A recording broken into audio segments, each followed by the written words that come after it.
ನಾವು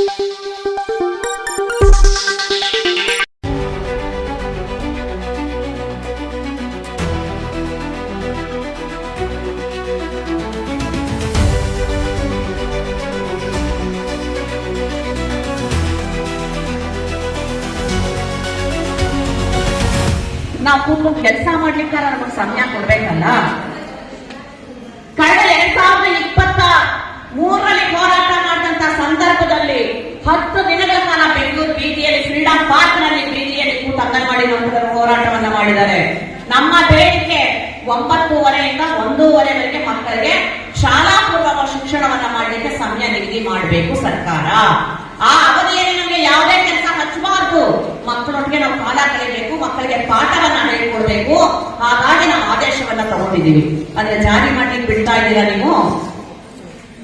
ಮಧ್ಯಾಹ್ನ ಮಾಡ್ತೇವೆ ನಾವು ಕೆಲಸ, ಆದ್ರೆ ಇಲ್ಲ, ಹಗಲ ರಾತ್ರಿ 24 ಗಂಟೆಗಳ ಕಾಲ ಅಂಗನವಾಡಿ ಕಾರ್ಯಕರ್ತರು ದುಡಿಯುವಂತ ಪರಿಸ್ಥಿತಿ ಇವತ್ತು ಬಂದಿದೆ.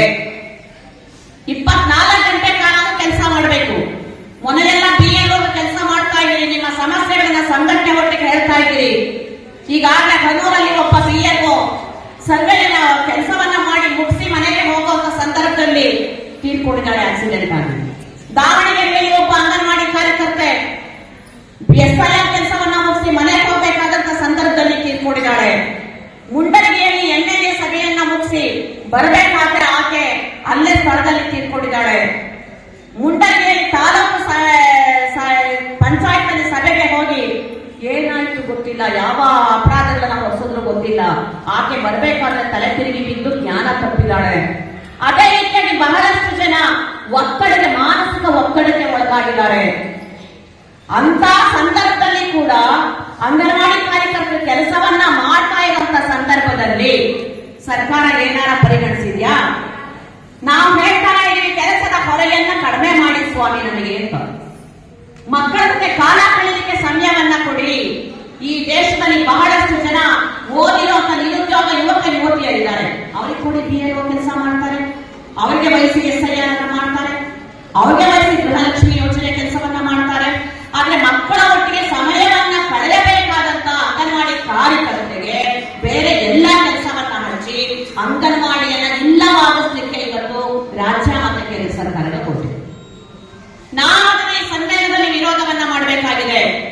ಅಂಗನವಾಡಿ ಕೇಂದ್ರಗಳಲ್ಲಿ ಮುಂದಿನ ದಿನಗಳಲ್ಲಿ ರಾಜ್ಯದಲ್ಲಿ 69,922 ಅಂಗನವಾಡಿ ಕೇಂದ್ರಗಳಿದೆ. ಅಷ್ಟು ಕೇಂದ್ರಗಳಲ್ಲಿ LKG UKG ಶಾಲೆಗಳನ್ನ ತೆಗೆಯಲಿಕ್ಕೆ ಸಾಧ್ಯ ಆಗ್ಬೇಕು.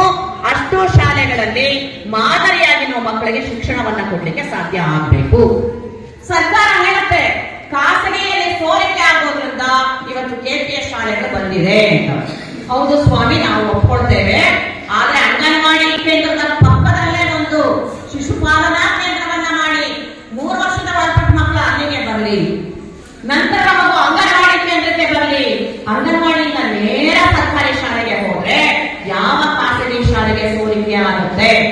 ಆದ್ರೆ ಇವತ್ತು ಶಾಲೆಯಲ್ಲಿ ಕೆಲಸ ಮಾಡೋ ಶಿಕ್ಷಕರನ್ನೆಲ್ಲ ನೀವು BLO ಮಾಡಿದಿರಿ, ಅಂಗನವಾಡಿಯಲ್ಲಿ ಕೆಲಸ ಮಾಡೋ ಅಂಗನವಾಡಿ ಕಾರ್ಯಕರ್ತರನ್ನ ನೀವು BLO ಮಾಡಿದಿರಿ. ಶಿಕ್ಷಣ ಯಾಕೆ ಕೊಡ್ಬೇಕು ಮಕ್ಕಳಿಗೆ? ಹೌದು, ಖಾಸಗಿ ಶಾಲೆಗೆ ಮೊರೆ ಹೋಗ್ತಾರೆ ಜನ. ಈ ಕೆಲಸ, ಈ ಒಂದು ತಂತ್ರವನ್ನ ಮಾಡ್ತಾ ಇರೋದು ಯಾರು? ರಾಜ್ಯ ಮತ್ತೆ ಕೇಂದ್ರ ಸರ್ಕಾರಗಳು. ಹಾಗಾಗಿ ಶಿಕ್ಷಣವನ್ನ ಕೊಡ್ಲಿಕ್ಕೆ ನಮಗೆ ಸಮಯವನ್ನ ಕೊಡಬೇಕು ಅನ್ನೋ ಒತ್ತಾಯವನ್ನ ಕೂಡ ನಾವು ಮುಂದಿನ ಹೋರಾಟದಲ್ಲಿ ಮಾಡಬೇಕಾಗುತ್ತೆ. ಕಳೆದ ಸಮ್ಮೇಳನದಲ್ಲಿ ನಾವು ತೀರ್ಮಾನವನ್ನ ಕೈಗೊಂಡಿದ್ವಿ.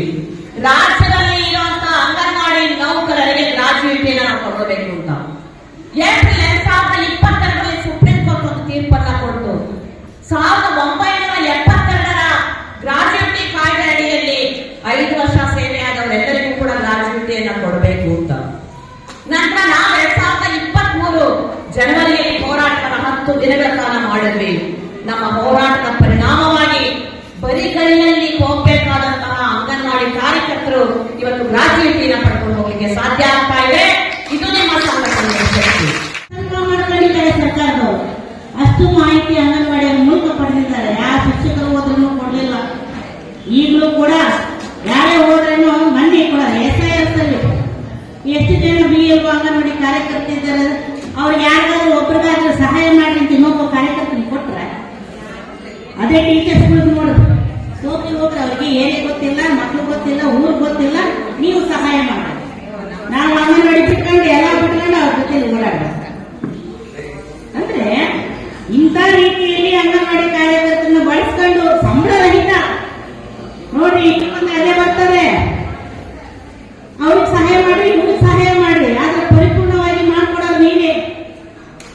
ಲಾಸ್ಟ್ ಟೈಮ್ ಯುಗಾದಿ ಹಬ್ಬದಲ್ಲಿ ಒಂದು ಸರ್ವೆ ಬಂತು, ಅದೇನು ಗಣಿತ ಸರ್ವೆ ಅಂತಂದೇಳಿ ಶಿಕ್ಷಕರೆಲ್ಲ ಹಬ್ಬಕ್ಕೆ ಹೊಂಟ್ಬಿಟ್ಟು ಹಬ್ಬಕ್ಕೆ ಹೋಗ್ಬಿಟ್ಟ ಆರಾಮಾಗಿ BLO ಸರ್ಗೆ ಎಲ್ಲ ಹೇಳ್ಕೊಂಡು ಕೊನೆಗೆ ಅಂಗನವಾಡಿ ಬರ್ರಿ ಬರ್ರಿ ಬರ್ರಿ ಅಂತಂದೇಳಿ ಅಂಗನವಾಡಿಗೆ ಹಾಕಿದ್ದು ಹಬ್ಬ ಕೂಡ ಮಾಡಲ್ಲ. ನಾನು ಕೂಡ ರಾತ್ರಿ 9 ಗಂಟೆವರೆಗೂ ಸರ್ವೆ ಮಾಡಕ್ಕೆ ನಿಂತೀನಿ. ಆಮೇಲೆ ಬಂದ್ರೆ ಟೀಚರ್ಗಳು ಸರ್ವೆ ಮಾಡಕ್ಕೆ ಅರ್ಥಮರ್ದು ಓಡ್ತಾರೆ ಅವ್ರು ನನ್ಗೆ ಮುಗಿತು ಮನೆ ಅಂತಾರೆ.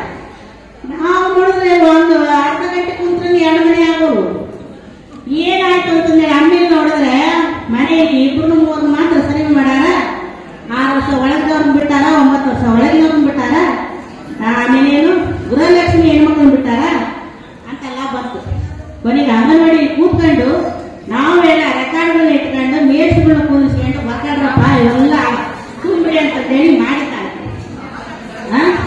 ಈ ರೀತಿಯಲ್ಲಿ ಇವತ್ತು ನಮ್ಮ ಕೆಲಸ ನಮಗೂ ಗೊತ್ತಿಲ್ಲದಂಗೆ ಸರ್ಕಾರ ಪುಕ್ಕಟೆಯಾಗಿ ಕೆಲಸವನ್ನು ತಗೊಳ್ತಾ ಇದ್ದಾರೆ. ಇದನ್ನೆಲ್ಲ ಕೂಡ ನಾವು ಆಲೋಚನೆ ಮಾಡಬೇಕು.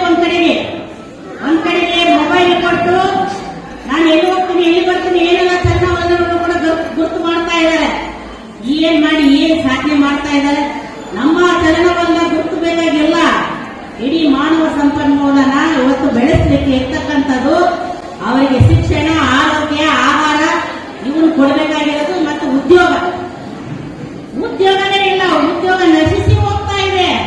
ಯಾರು ಯುವಕರು ಕೂಡ ಕೇಳ್ತಾ ಇಲ್ಲ. ಇವತ್ತು ಎಲ್ಲ ನಿದ್ರಾವಸ್ಥೆಯಲ್ಲಿ ಇದ್ದಾರೆ, ಯುವಕರೆಲ್ಲ ನಿದ್ರಾವಸ್ಥೆಯಲ್ಲಿ ಇದ್ದಾರೆ. ಯಾಕೆ ಇಷ್ಟು ಬೆಲೆ ಏರಿಕೆ ಆಗ್ತಾ ಇದೆ, ಉದ್ಯೋಗ ಸಿಗ್ತಾ ಇಲ್ಲ. ಇತ್ತೀಚೆಗೆ ನೋಡ್ರಿ, ಈಗ ಬಳ್ಳಾರಿ ವಿಜಯನಗರ ಜಿಲ್ಲೆಯಲ್ಲಿ ಅಂಗನವಾಡಿ ಪೋಸ್ಟ್ ಮತ್ತು ಸಹಾಯಕ ಪೋಸ್ಟ್ ತಂದಿದ್ದಾರೆ. ಎಲ್ಲ ಡಬಲ್ ಡಿಗ್ರಿ ಆದರೆ ಸಹಾಯಕ ಪೋಸ್ಟಿಗೆ ಅರ್ಜಿಗಳನ್ನ ಸಲ್ಲಿಸ್ತಾರೆ. ಏನ್ರಿ ಮೇಡಮ್, ನನ್ಗೆ ಹೆಲ್ಪರ್ ಪೋಸ್ಟ್ ಅನ್ನ ಕೊಡಿಸ್ರಿ. ಡಿಗ್ರಿ ಮಾಡ್ಕೊಂಡಿರೋದು ಹೆಲ್ಪರ್ ಪೋಸ್ಟಿಗೆ ಇವತ್ತು ಅಲ್ದಾಡಿದಂತ ಪರಿಸ್ಥಿತಿ ಅಂತಂದ್ರೆ ಲೆಕ್ಕ ಹಾಕೊಂಡು ನಮ್ಮ ದೇಶದಲ್ಲಿ ವಿದ್ಯಾವಂತರಿಗೆ ಎಷ್ಟು ಮಟ್ಟಿಗೆ ಇವತ್ತು ಸರ್ಕಾರ ಎಚ್ಚೆತ್ಕೊಂಡು ಅವ್ರಿಗೆ ಸ್ಟೈಪೆಂಡ್ ಉದ್ಯೋಗವನ್ನು ಕೊಡ್ತಾ ಇದ್ದಾರೆ. ಅವ್ರಿಗೆ ಉದ್ಯೋಗ ಇಲ್ಲ ಅಂತಂದ್ರೆ ಇನ್ನು ಓದ್ಲಾರ್ದಂತವ್ರು ಎಷ್ಟು ಜನ ಇದ್ದಾರೆ, ನಿರುದ್ಯೋಗಿ ಯುವಕರು ಇದ್ದಾರೆ, ಅವ್ರಿಗೆಲ್ಲ ಏನ್ ಸಿಗ್ತದೆ ಅಂತಂದ್ರೆ ಮುಂದಿನ ಪೀಳಿಗೆಗೆ ನಾವೆಲ್ಲರೂ ಕೂಡ ತುಂಬಾ ಚೆನ್ನಾಗಿ ನಾನು ಕಾರ್ಯದರ್ಶಿ ಆದಾಗ ಎಲ್ಲರೂ ತುಂಬಾ ಸಹಕಾರ ಕೊಟ್ಟು ಎಲ್ಲ PSC ಲೀಡರ್ಗಳು ಕೂಡ ನಾವೇನು ಸದಸ್ಯತ್ವನ ಕಲೆಕ್ಟ್ ಮಾಡೋದ್ರಿಂದ ಇದ್ದು ಎಲ್ಲದರಲ್ಲಿ ಕೂಡ ನಮಗೆ ತುಂಬಾ ಸಹಕಾರ ನೀಡಿ ಒಂದು ನಾವೇ ಕಾರ್ಯದರ್ಶಿಯಾಗಿ ಯಶಸ್ವಿಯಾಗಿನಪ್ಪ ಅಂತಂದ್ರೆ ಎಲ್ಲ ಸರ್ಕಲ್ ಲೀಡರ್ಗಳ ಸಹಕಾರದಿಂದಲೇ ನಾವು ಒಂದು ಕಾರ್ಯದರ್ಶಿಯಾಗಿ ಇಷ್ಟು ಚೆನ್ನಾಗಿ ನಾನು ಕೆಲಸ ಮಾಡಕ ಒಂದು ಇದಾಯ್ತು ಅಂತಂದೇಳಿ ತಮ್ಮೆಲ್ಲರೂ ಮುಖಾಂತರ ತಿಳಿಸ್ತೇನೆ. 9 ಸರ್ಕಲ್ ಅಲ್ಲಿ ಕೂಡ ತುಂಬಾ ಚೆನ್ನಾಗಿ ನಡೀತೈತಿ. ನಾವು ಪದಾಧಿಕಾರಿಗಳ ಸಭೆಯನ್ನ ತಿಂಗಳಿಗೆ ಒಂದ್ಸರಿ ಮಾಡ್ತಿದ್ವಿ. ಆಮೇಲೆ ತಾಲೂಕ್ ಸಮಿತಿ ಸಭೆಯನ್ನ 3 ತಿಂಗಳಿಗೆ ಒಂದ್ಸರಿ ಮಾಡ್ತಾ ಇದ್ವಿ. ಆಮೇಲೆ ಸ್ವಲ್ಪ ಮೊನ್ನೆ SIR ಕೆಲಸದ ಒತ್ತಡದಿಂದ ಸ್ವಲ್ಪ ಸಭೆ ಮಾಡಕ್ ಆಗ್ಲಿಲ್ಲ. ಆಮೇಲೆ ಸರ್ಕಲ್ ಸಮ್ಮೇಳನಗಳನ್ನ ಮಾಡ್ಬೇಕು ಅಂತಂದೇಳಿ ನಮ್ಮ ರಾಜ್ಯ ಸಮಿತಿಯಿಂದ ತಿಳಿಸಿದ್ರು. ಆದ್ರೆ ನಮಗೆ ಸರ್ಕಲ್ ಸಮ್ಮೇಳನ ಮಾಡಕ್ಕೆ SIR ಡ್ಯೂಟಿ ಇದ್ದಿದ್ರಿಂದ ಹೋಗಕ್ ಆಗದೆ ಇರೋ ಕಾರಣ ನಿನ್ನೆ ನಾವು NPSCಗೆ ಅಡ್ಡಾಡಿ ಎಲ್ಲ 3 ಜನ ಹೊಸ ಪದಾಧಿಕಾರಿಗಳನ್ನ ಆಯ್ಕೆ ಸರ್ಕಲ್ ಲೀಡರ್ಗಳನ್ನ ಆಯ್ಕೆ ಮಾಡ್ಕೊಂಡು ಬಂದಿವಿ ಅಂತ ಕಾರ್ಯದರ್ಶಿಯಾಗಿ ಮಾರಕ ಹಾಗೂ ಜ್ಯೋತಿಷರು ಬಹಳ ಶ್ರಮ ವಹಿಸಿ ಕೆಲಸ ಮಾಡಿದ್ದಾರೆ. ನಮಗೆ ಈ ಸಂಘಟನೆಯಿಂದ ಏನು ತಿಳ್ಕೋಬೇಕು, ಏನು ಪಡ್ಕೋಬೇಕು, ನಮ್ಮ ಕಷ್ಟಗಳನ್ನು ಯಾವ ರೀತಿ ಎದುರಿಸಬೇಕು, ನಾವು ಸರ್ಕಾರದಿಂದ ನಾವು ಯಾವ ರೀತಿ ಹೋರಾಟ ಮಾಡಿ ನಮ್ಮನ್ನ ನಾವು ಉಳಿಸಬೇಕು ಅನ್ನೋ ಒಂದು ನಿಟ್ಟಿನಲ್ಲಿ ನಮಗೆ 2002ರಿಂದ ನಮಗೆ ಚೇತರಿಸಿಕೊಳ್ಳಲು